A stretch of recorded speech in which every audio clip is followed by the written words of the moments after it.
The forest moon of Panjang represents a defiant stand for the Fusiliers against the lackeys, the TARC. Will we be able to refute them? Because obviously we couldn't stop the BLNR.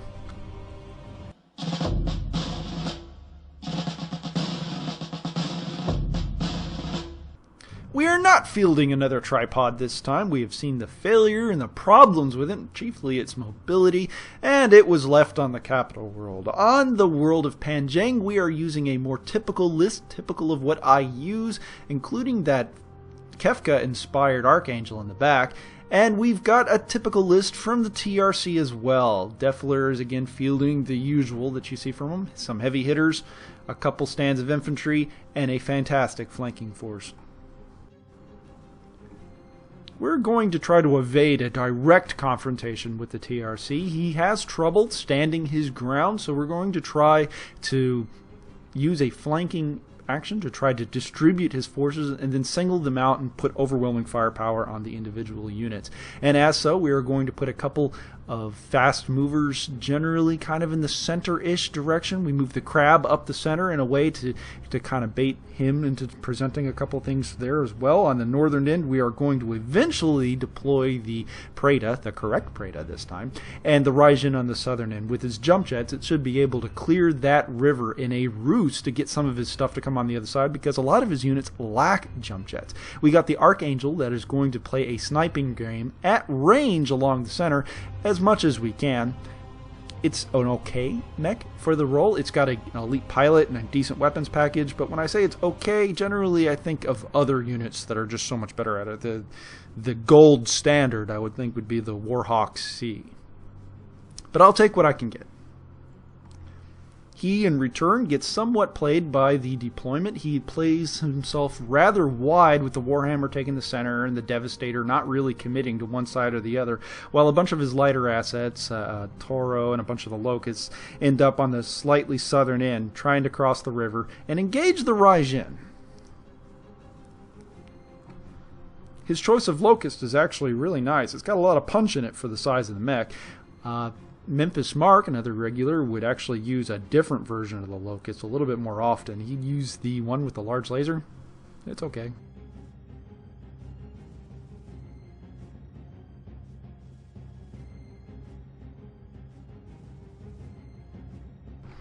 Defler continues to move his charger up the southern end of the board, southeast side of the board. Toro begins making an attempt to cross the river. He doesn't have quite the movement points, and there's a lot of shenanigans with entering water that he has to try to adjust for in order to be able to get there, and he doesn't quite. He ends up really screwing with his movement mod, while the Raijin just kind of, I mean, we've got him way back in the initiative track. We're not going to move him as much as we can to try to see just how much of Defler's stuff he'll commit to the engagement. Again, the jump jets are going to save that thing. We have no intent of actually engaging and fighting in that fight.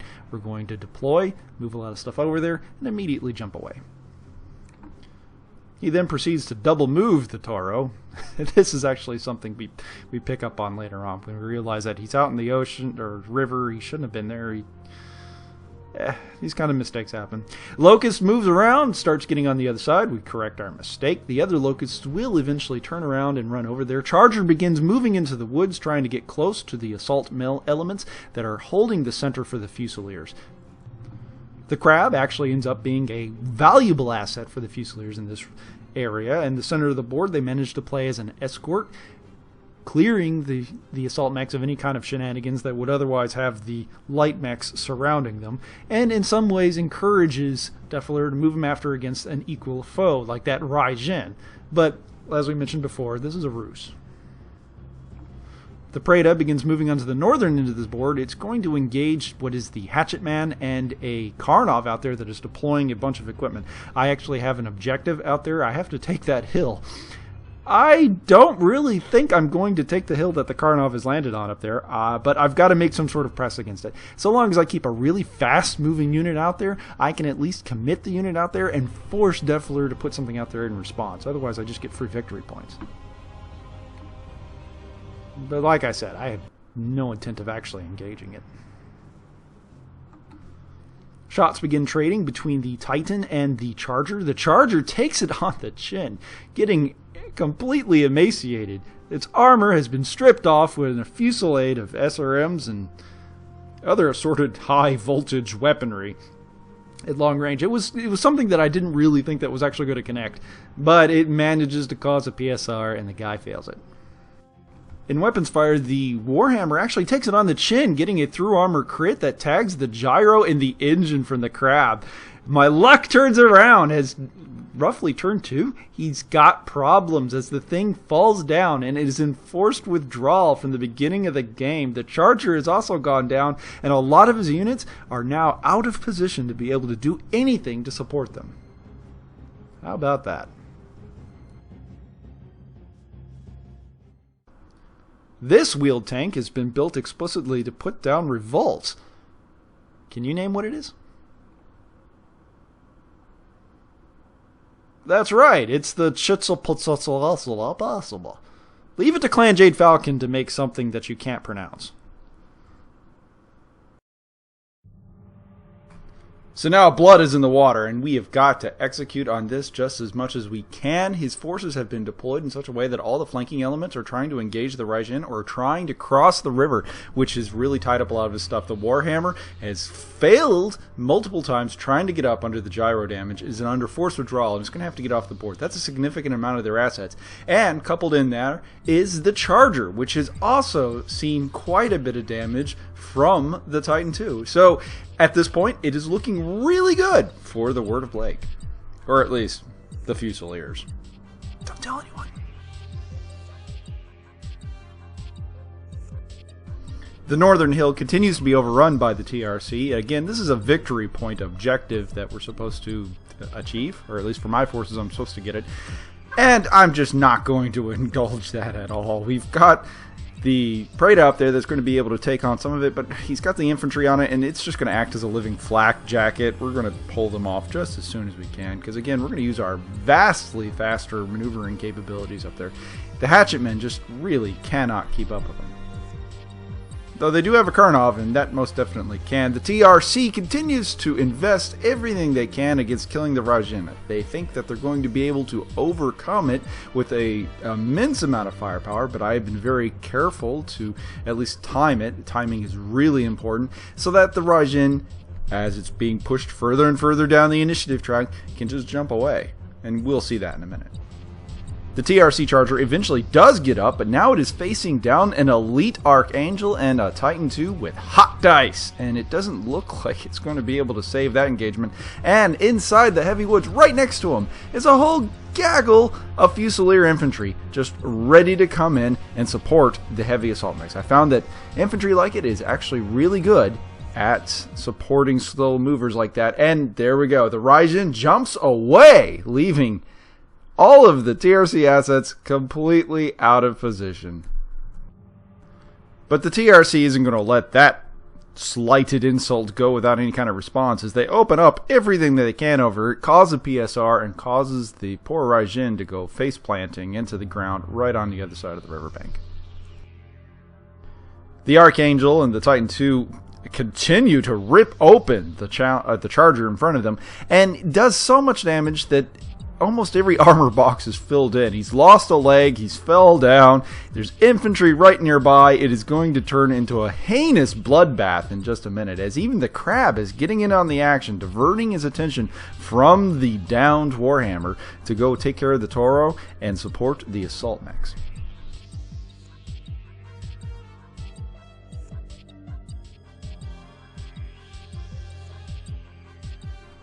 The Challenger is not giving up without a fight, though. Death is on the doorstep and ringing the bell, but it is going to try its best to get up and get out, just as the Warhammer also continues to attempt to leave, as it finally does manage to get the gyro under working order, stands up, begins walking back. The Archangel now has something to concern itself with, and stops. It's going to lay its guns in on that Warhammer, make sure it does not leave the board, while the Titan II, with his impressive heat load that he is currently sinking away, tries to get closer, slowly, methodically, and just opens up with all those impressive MML racks. But these moves are the simple ones. These moves are the ones that decide the game, because your ability to determine which ones are important, which ones aren't, are going to significantly affect your ability as a player. And in this case, the assault mechs are all easy moves because we know exactly where they're going to go. Their movement pattern is not that impressive. It's not that far, so we move them early. We push the initiative track down so that the lighter units can jockey around and start dogfighting in the fields next to the assault mechs to keep the back quarters clear of the assault mechs. But unfortunately, those warrior helicopters move so fast that the Fusiliers can't do anything about it. But since we do have the initiative, and we're pressing the initiative in any way that we can, the Fusilier infantry starts swarming around the legs of the assault mechs, protecting them as they lunge forward. And even some Fusilier infantry managed to get into the same hex as that charger, and we're going to start giving them some nasty little PBI surprises. But the gambit's paying dividends. Those that have been paying attention or close attention have noticed how long it took even those fast locusts to get from one side of the river to the other. And now that they've been cut off with their otherwise impressive weapon load, they can't really affect the map anymore. Now the Toro, whose movement pattern was actually slowed up and got screwed around with, couldn't actually make it around. So now he's having to tangle with the Raijin and the Crab because he was just too slow to leave with the locusts. Or at least the surviving locusts, as the Raijin and the Crab absolutely decimate the one locust that managed to get through the side by coring out the center torso. Gotta love that.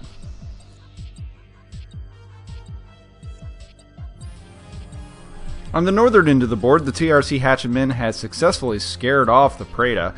I'm not going to engage that at all. It's a victory point that I could get if I want it, but no way. I've tied up a much heavier mech. We're just going to bolt from that section of the board.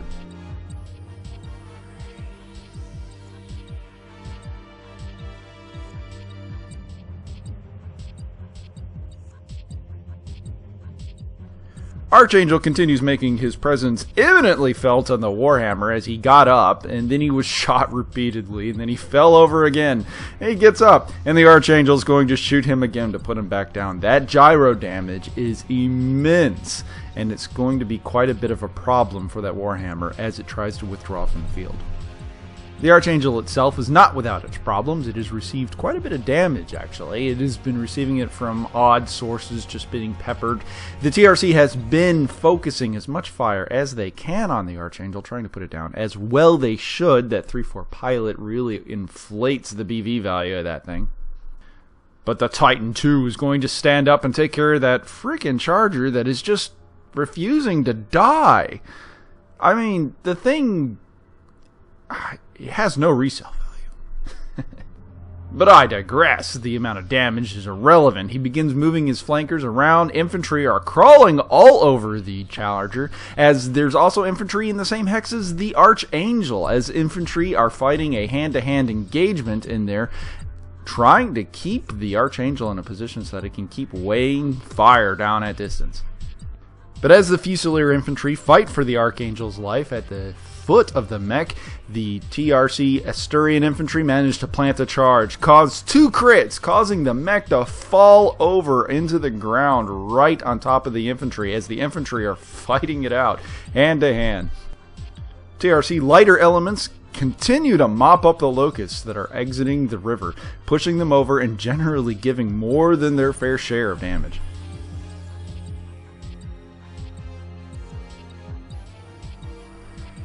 So the game is starting to slip very narrowly away from the Fusiliers. The Archangel is down, but all they all have to really show for it is 1 damaged Charger and 1 Warhammer that is down and not necessarily out. It's still shooting, and we still need to shoot it. And our feinting maneuver is so far effective, but it's only going to be effective for so long. That Devastator is still going to show up sooner or later, and we haven't even touched it. And that Devastator is one of the best Inner Sphere assault mechs. We got to clean this up now. We got to clean it up fast before we end up dealing with a fair fight. And what has been referred to as the little brother of battle mechs, the Warhammer tries to get up again. It's completely damaged. There's nothing really redeemable about it anymore, and it's trying to walk away. But I'm not going to let him make it on his own. I'm sending the Preda over there to take care of him, completely defying the Devastator right behind him. because we got to put down that Warhammer. This is all about the points. If I can get about half of this BV worth of stuff in forced withdrawal, I win the game. And if I kill it, it's worth even more. Because let's face it, in the Southern Woods, it's become a little bit more close than I would have really wanted. The Archangel's down. I do not risk trying to put it back up. I let him sit on the ground, use one arm to level over his ERPPC, and fire at the Warhammer at distance. We got to put that thing down so we can start taking care of the things locally. While the light mechs begin moving in to try to support the TRC infantry, I am at a loss. I'm still trying to let my light assets kill the few light assets that they have removed from the other forces of the TRC, and let the Titan II try to take care of the situation on his own. But he's got infantry swarming around his ankles, and he's trying to take care of the Charger that just won't die. This is just like the 4th or 5th turn of just wailing into the thing with all the high explosives I can find. And you know what? We start emptying the high explosives out of the Titan II because that infantry, it's scary. All the ammo bins are in the feet for some godforsaken reason. The infantry as well around the Archangel are still fighting hand to hand, trying to engage each other. We finally put down the Charger, just completely blackening the entire record sheet in the process. Hoorah! This is a great moment for the Titan II, because now it's fully armed and operational, and it gets double crits to the gyro because one of those warrior helicopters gets a lucky BB, hits it in the back, and takes the Titan II down. The Titan II was fresh. It had maybe 15 points worth of damage to it total. Goes down. This is bad. The Devastators in the distance in perfectly good condition. Our one good prime assault mech has just fallen over for almost nothing. And the Archangel has got a damaged leg in such a way that it can't stand up without significant cause for concern. And it's got infantry crawling all over it, like some sort of disease-infected rat. This is bad. While the overall strategic maneuver worked beautifully, I just can't help but feel that things are going sour again, and this is not going to end up great for the Fusiliers. I've got to make do on what I can, and do it very quickly. Even the Warhammer, despite the initial luck of doing quite a bit of damage to it, we just can't put it down. So I end up start moving my units around in such a way that I have to violate its movement rules so that it has to walk or try to run to get away and cause that gyro to cause even more problems for him, and just get close and nasty with him, because hopefully I can just put that one unit down. He manages to avoid it slightly, walking away. It's fine, but the situation is plain. We've got a hatchet man, Devastator, the infantry that were tagging along with them, all the air support assets are coming down to take care of the light assets that I have been doing really well with. We killed almost all his locusts. The Toro is so badly messed up that if he entered the water again, it would be destroyed. But the TRC isn't going to let this nigh victory go by uncontested, and they really try. They put in everything that they can to try to put down the Archangel, because it does have a lot of damaged armor sections, but they can't quite get in there without risking nearly everything they got. So he carefully takes a look at the BV of his units and starts sending out the sacrificial lambs, the ones that won't immediately give me a win if I kill them. Nonetheless, the Praeta follows through with his threat and cores out the back of the Warhammer, finally putting down the mech. It wasn't through the front. We had to core through a whole new armor section. And his infantry begins to crumble as well. They couldn't be extracted fast enough, and I just had overwhelming infantry support inside that mass of dead mechs and clouds in there, and he just didn't have a chance. The Raijin's actually really good at eliminating armored infantry. But I digress. We ended up calling the game right there on account of time, and we ended up calling it a victory for the Fusiliers. It was a very, very thin margin of victory, only by the letter of the rules in which we called it such a victory, because I did happen to kill at that point more of his stuff than he killed of mine. But it was very clear that if we played the game another 2-3 turns, that ratio would have went the other way. I would have had to withdraw. If I was role-playing it, the Archangel would have had to have ejected, and we would have just picked up the pilot and got off the field. because we were not going to engage that Devastator. Not with so many light TRC assets around. Well, that's been an Ouchies Batrep, and thanks for watching. This is actually the last combat operation for the Fusiliers during this campaign. They were able to defend this colony world, but it was very clear from the campaign perspective that there was just no way I can hold on to it forever and their other world of Ryshev. So I ended up pulling these commands and everyone else off. The TRC would have eventually conquered the world when he realized that there was nobody defending it, and I had moved everything away. It was a great campaign. I think we'll do it again. The ultimate winner was Duke Cracker. He fought a really good game. It was really close there for a while, and the whole campaign ended in a very, very daring assault. The Dodo Protectionist Group, actually, which hasn't even been referenced in this Batreps, ended up making an assault on the capital world of the Duchy at the very, very last minute and managed to get its ass handed to him. It was a good game. Cracker had predicted what he was going to do, fortified and moved people very precisely in a way that was able to counter him, and he just outplayed him.